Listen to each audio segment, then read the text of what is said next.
तो आज की जो वीडियो है इसको अपने सदक़ा जारिया के तौर पे आगे फॉरवर्ड भी करना है ताकि लोगों को इसका फ़ायदा भी हो सके, क्योंकि जिस मामले पे मैं आज बात करने जा रहा हूँ ये काफ़ी ज़्यादा एक बर्निंग इशू बनता जा रहा है और लोगों को इसका इल्म नहीं है।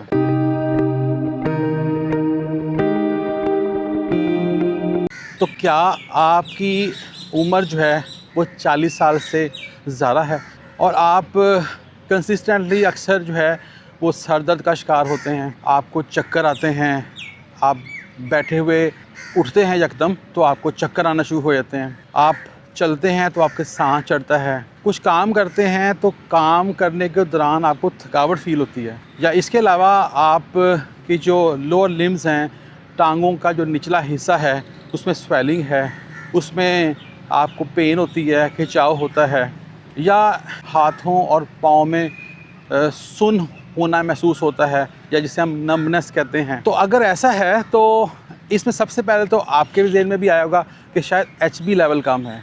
बिल्कुल आप सही कह रहे हैं।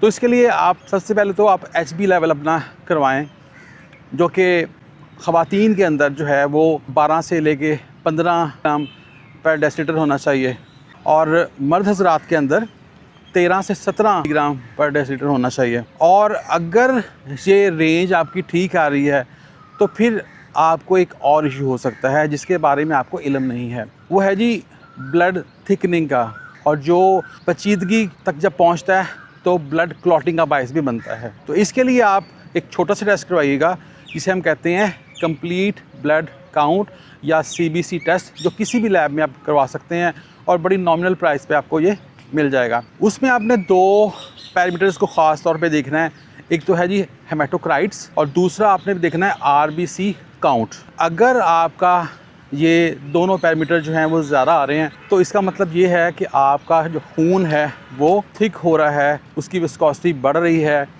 और जब खून थिक होता है ना तो उसकी वजह से हार्ट को ज़्यादा वर्किंग करनी पड़ती है पंप करने के लिए ब्लड को आपकी बॉडी के अंदर।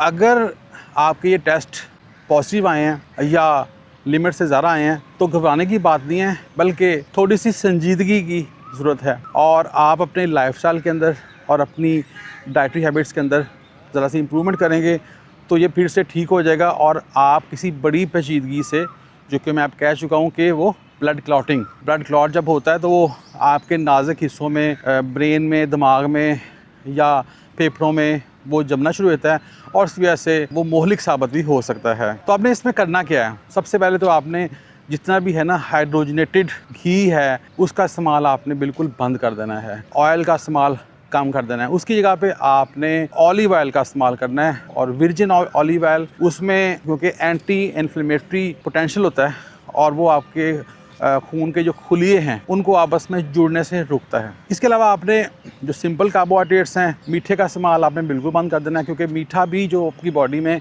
जाके फ़ैट की शक्ल में ज़ख़ीरा होना शुरू होता है और वो भी ये ब्लड थिकनिंग का बायस बनता है। या यूँ कह लें कि LDL की अमाउंट बढ़ती है और LDL जो है ना वो अल्टीमेटली आपके खून के खलियों को उसमें थिकनेस का बायस बनता है। इसके अलावा आपने सोडियम का इस्तेमाल बंद कर देना है। जितने भी आपके खाने हैं जिसमें सोडियम हो, सोडियम सिर्फ नमक में नहीं होता बल्कि आपके बहुत से ऐसे फूड हैं कि जिसमें हम केमिकल प्रिजर्वेटिव का इस्तेमाल करते हैं, उनके अंदर भी सोडियम होता है मुख्तलिफ़ किस्म के सॉल्ट्स की फॉर्म में, जिनको हम उन खानों को प्रिजर्व करने के लिए इस्तेमाल करते हैं। तो इसलिए एक तो सोडियम कंटेंट्स आपके बंद हो जाएंगे। उसके अलावा आपने सबसे जो इम्पोर्टेंट है वो है जी हाइड्रेशन रेट।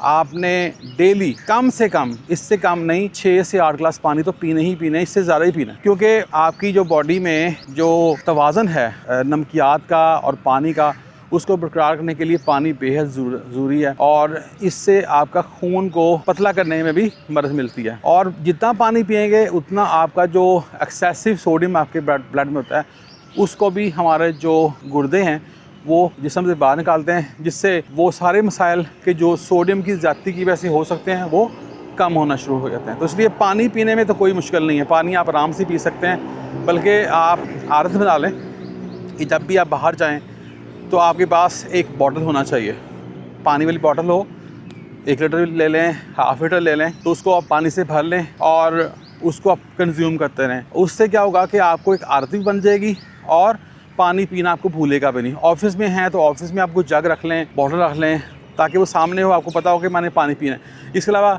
अगर आप घर में हैं तो अपने साइड टेबल पे कोई जग और गिलास रख लें, ताकि आपको याद रहे कि मैंने पानी पीना है। आजकल तो मोबाइल में भी डिफरेंट ऐप्स आ चुकी हैं कि जो आपको हाइड्रेशन के बारे में बार बार रिमाइंड करवाती रहती हैं। इसमें अब कौन से फूड हम ले सकते हैं, कौन सी खुराकें ऐसी ले सकते हैं कुदरती तौर पे जो खून की जो थिकनेस है उसको कम कर सके। उसमें सबसे पहले तो आप जो लहसुन है उसका इस्तेमाल कर सकते हैं। कच्चा लहसुन लेना आपने। कच्चा लहसुन अक्सर लोगों को उसकी स्मेल पसंद नहीं आती है, लेकिन वो आपने के जो 2 छोटे छोटे जो पीसीज हैं उनको आपने लेना है, उनको छील के उनको अपने साबुत निगल लें, अगर चबा सकते हैं तो चबा लें, पानी से ले लें उसको। तो लहसुन में एक एक्टिव कंपाउंड होता है जिसे हम कहते हैं एलिसिन। एलिसिन ना नेचुरली ब्लड है उसको पतला करने में मददगार होता है। इसके अलावा आप टर्मेरिक जिसे कहते हैं हल्दी, पुराने दौर में हल्दी को हम यूज़ करते थे, नीम गर्म दूध में ज़ाफ़रान डाला जाता था, तो वो एक एंटी इन्फ्लेमेटरी था। हल्दी में जो एंटी इन्फ्लेमेटरी कंपाउंड है उसे हम कहते हैं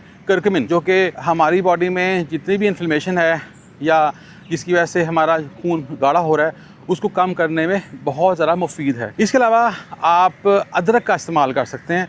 अदरक जो है उसमें एस्प्रीन लाइक कंपाउंड पाए गए हैं। रिसेंट जो रिसर्च साबित करती है कि अगर आप जिंजर लेते हैं तो यह भी खून पतला करने में इंतहाई मददगार है। इसके अलावा आप वो फूड ले सकते हैं जिसमें लाइकोपीन की अच्छी अमाउंट मौजूद है, जिसमें जो बेस्ट है वो आपका एक तो है टमाटर। जितने भी लाल रंग के हैं ना खुराकें हैं उनमें लाइकोपीन की अच्छी अमाउंट मौजूद है। आजकल मौसम शुरू होने लगा है तरबूजों का, जिसे वाटरमेलन कहते हैं, उसमें लाइकोपीन की अच्छी अमाउंट मौजूद है, और अगर उसका जूस पी सकते हैं, आप खा सकते हैं। तो दोनों सूरतों में आपके जो है ये लाइकोपीन जो आप लेंगे तो उससे एंटी इन्फ्लेमेटरी रिस्पॉन्स आपकी बॉडी में ट्रिगर होती है, और उसकी वजह से भी आपका जो खून का गाढ़ापन है वो काफ़ी तक कम होता है। इसके अलावा आप विटामिन सी जिन फूड्स में है उनको ले सकते हैं, जैसा कि लेमन है, जिक्र कर चुका हूँ वाटरमेलन का, उसमें भी विटामिन सी की एक थोड़ी सी अमाउंट मौजूद होती है, तो वो भी काफ़ी तक मददगार है आपके खून को पतला करने के लिए। इसके अलावा आप ग्रीन टी का इस्तेमाल कर सकते हैं। ग्रीन टी में ऐसे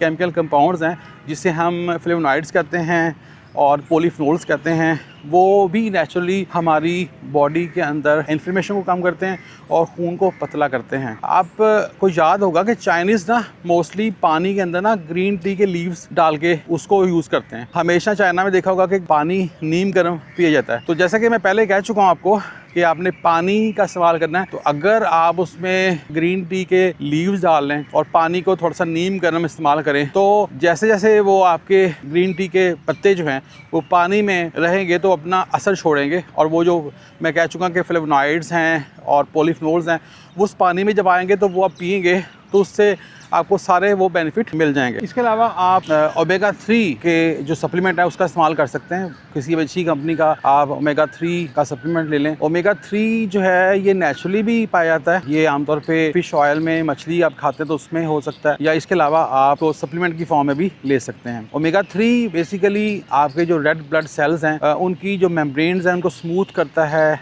उनको इलास्टिक करता है, उनकी लचक को इम्प्रूव करता है, जिसकी वजह से वो आपस में एग्रीगेशन नहीं बनाता या आपस में जुड़ते नहीं है, जिसकी वजह से विस्कोसिटी का इशू आता है। इसके अलावा आपको एक कॉम्बो टिप देता हूँ जो आप आराम से कर सकते हैं घर बैठे। आपने क्या करना है कि 1 कप नीम गर्म पानी लेना है, उसके अंदर आपने हाफ लीमू जो रस डालना है, और इसके अलावा उसमें 1 इंच साइज का ना आपने अदरक का जो पीस है वो डाल के छोड़ देना है। तो आहिस्ता आहिस्ता से उसके जो असरात हैं वो पानी में आएंगे, और उस पानी को आप जब पिएंगे तो आपके खून में जो एक थिकनेस का मसला आ रहा है, विस्कोसिटी का मसला आ रहा है, वो काफ़ी तक इम्प्रूव हो रहा है, हो सकता है। और इस तरह से अगर आप कंसिस्टेंटली 2 से 3 माह तक ये करेंगे तो ये कुदरती तौर पे आपका जो खून है वो पतला हो जाएगा। इसके अलावा एक रिकमेंडेशन और भी है कि ऐसे तमाम अफराद की जिनकी एज जो है वो 40 साल से ज़्यादा है, तो वो हफ्ते में 1 दफ़ा 2 गोली जो डिस्प्रीन है उसको पानी में डाल के वो पिएं, क्योंकि ये डिस्प्रीन है जिसमें एस्प्रीन एक एक्टिव इंग्रेडिएंट है, वो भी खून को पतला करता है। उससे आपकी जो खून है उसकी रवानी बेहतर होती है। व्यूअर्स याद रखिएगा कि जब खून गाढ़ा होना शुरू होता है तो वो क्लॉट भी बनाना शुरू करता है, वो आपकी जो शरियाने हैं उनके अंदर जमना भी शुरू कर देता है, और जब वो खून के लोथड़े की शक्ल में बनता है तो वो बारीक बारीक जो शरियाने हैं जो कि हमारे दिमाग के अंदर भी हैं, हमारे फेफड़ों के अंदर भी है, इवन के जो हार्ट को सप्लाई करने वाला जो ब्लड का सिस्टम है उसका भी हिस्सा है। तो अगर अल्लाह ना करे ये क्लॉट जो है ये उन नाजुक शरीयानों में फंस जाए तो उस ऑर्गन का काम करने का अमल है वो रुक जाता। तो आई होप सो कि आपको मेरा वीलॉग अच्छा लगा होगा। कमेंट बॉक्स में मुझे ज़रूर बताइएगा कि आपने मेरा ये मैसेज जो है आगे पहुंचाया है, अपने दोस्तों तक पहुंचाया है, अपने प्यारों तक पहुंचाया है, ताकि वो इस किसी बड़े मसले से बच सकें। तो अपना और अपने प्यारों का बहुत सा ख्याल रखिएगा। तो किसी और इसी तरह के इंफॉर्मेटिव वीलॉग के अंदर फिर मुलाकात होगी। इस चैनल को लाइक, शेयर और सब्सक्राइब करना ना भूलिएगा ताकि आपको मज़ीद इस तरह की इंफॉर्मेटिव वीडियोस मिल सकें। अल्लाह हाफ़िज़।